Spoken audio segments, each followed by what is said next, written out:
Right, getting back to the transistors, and on the early stages you've got a couple more in the back there. You've got one there, and these are the early germanium type. They're hard to get a hold of now. They're really obsolete. The silicon transistor took over. These ones I believe were PNP, which was favoured over here. The other devices, what I'm pointing to now, are capacitors and resistors. These things down here, they're resistors.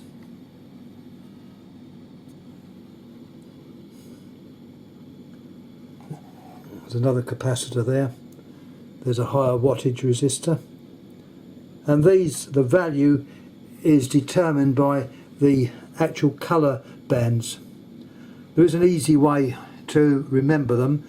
It's a little bit rude, so I won't give it out on here.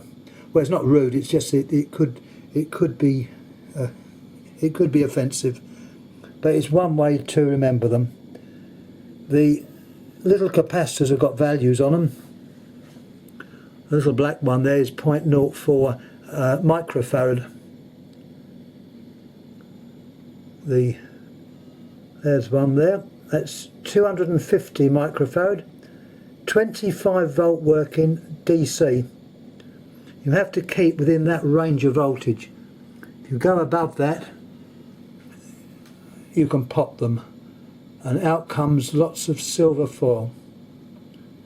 Purpose of the capacitors is for smoothing and for passing AC. AC will appear to go through them, whereas DC won't.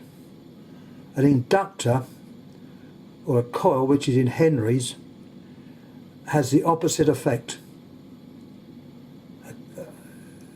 A coil will be short circuit to DC, but to AC will show resistance, and these are used in tuning circuits.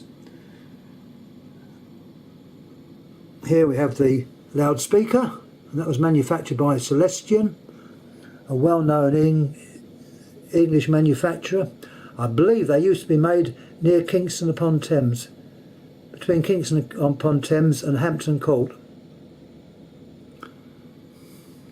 Anyhow, I think that concludes all I've got to say on that. Once again, any questions, please ask.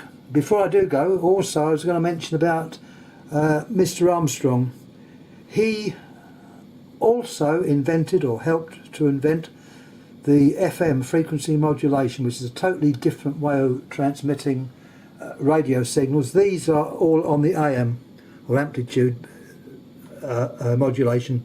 He devised FM, or VHF, and he had a problem with, I think it was RCA in America.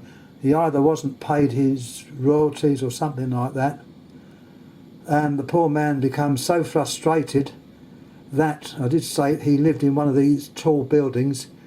He took out the air conditioning unit, jumped out the window. So it had rather a sad ending. Anyhow, any questions, please ask. I'll try and answer them. I'm not going to say I'm going to be able to, but I'll try. And once again, thank you for watching. Please subscribe, and anything else relevant. Thanks again. Thank you.